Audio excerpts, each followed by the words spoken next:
What do you think Canada can learn from Singapore, based on your 19 years experience here? Oh boy, they could learn from the CPF that they have here in Singapore.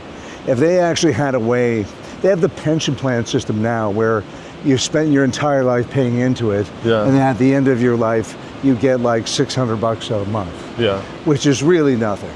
And I think that the CPF, the fact you pay into it your whole life, and at the end of it, that's your money and you're getting it back with interest, and it can actually maintain you in your old age. And I love that. I think that is a wonderful way to do it because it also keeps your tax rates lower. You can see your own nest egg growing as you're continually working. So I think they could learn a lot from that system, but they would have to change a lot more things to get a CPF working in Canada.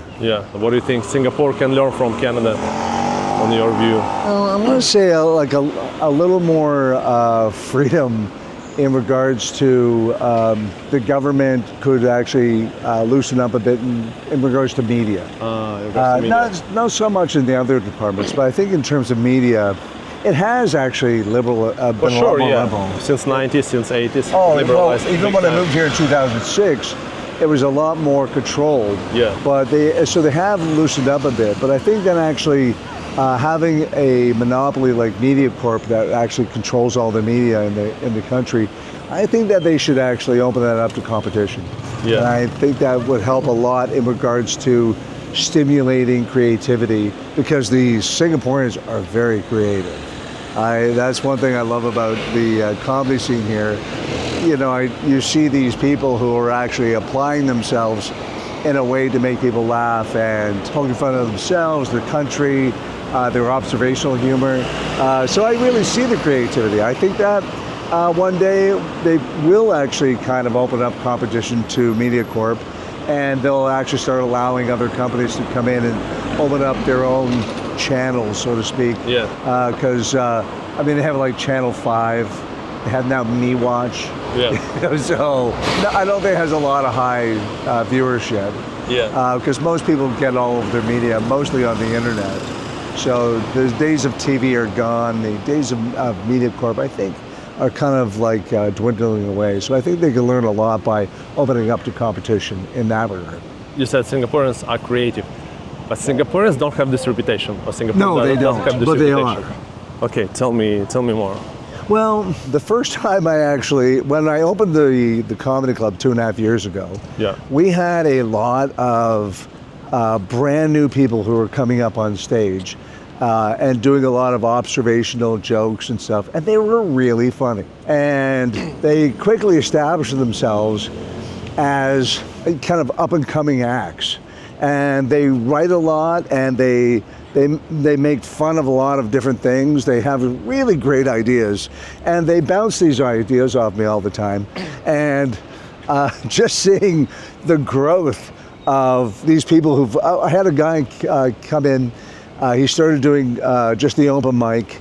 He quickly established himself. He moved up in the ranks.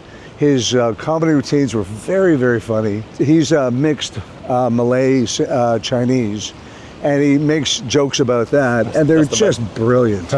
So in the end, he actually did his very first headline, 30-minute solo at the club back in November, end of November.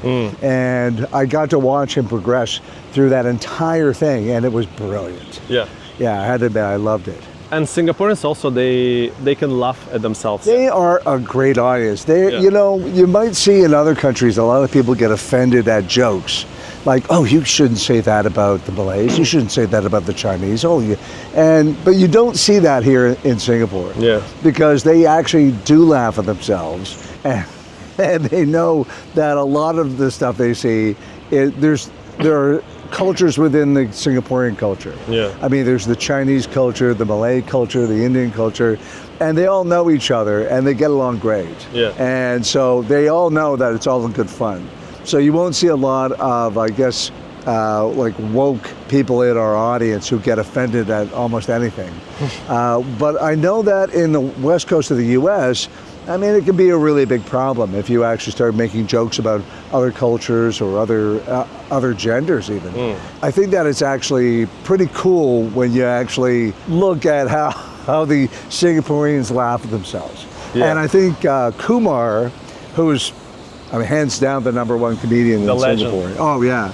He is the quintessential Singaporean. Yeah. He really is. He makes fun of everybody. Yeah. Like when he does a joke, he'll actually make sure that it covers all of the different areas of Singapore, and everyone just loves it. It's brilliant. For me, the Kumar is the test to know Singapore, if you know Singapore or not, or if you lived long enough in Singapore. Because we came to his show, like I think after 2 years living in Singapore, right? And like we would understand maybe 75% of what he was saying, but our friends, the newcomers, they understood like maybe 25%. My mother was here last year for a visit. I showed her the club. I put her at a round table at a Kumar show. The place was absolutely sold out. And my mother came out to me at the end of the show and said, well, I didn't understand anything that Kumar was saying, but everyone seemed to be having a lovely time. So that just made me laugh. Yeah. So, and my brother-in-law is actually visiting now, and he's been down to the club, and when Kumar was on, he came up and he's Czech, and he was like, I didn't even understand anything that Kumar was saying. And it just made me laugh because, of course, once you actually understand Singlish, then it works really great. I even make jokes about Singlish. I say Singlish just goes up and down, and then I ask the audience to judge my Singlish accent, and then I say, you say, you do, you never do. Why? And everybody say, oh, well done. So it's a great way to speak English. I love stuff like that.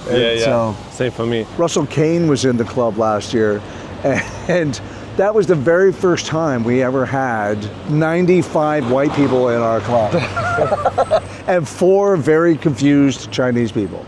So, and Russell does an amazing show. Yeah. It was incredible. And that was actually one of the most interesting thing was our drink receipts are never that great. Yeah. Because Singaporeans will have 1, maybe 2 drinks, and there's a bunch of them who'll just have Coke and Sprite and things like that. And now we're actually, but at the Russell Kane show, it was mostly Brits. And they drink a lot. Oh yeah. So we actually had over $3,000 in drink sales. We've never even come close to that before. I think the second best was only half of what we did on that one night. But that also made me realize that a lot of these places that you go to in the West, one of their largest revenue streams is alcohol sales. Yeah, for sure. Where it is not. It is a very small portion of our ticket sales. That's our main revenue, ticket sales.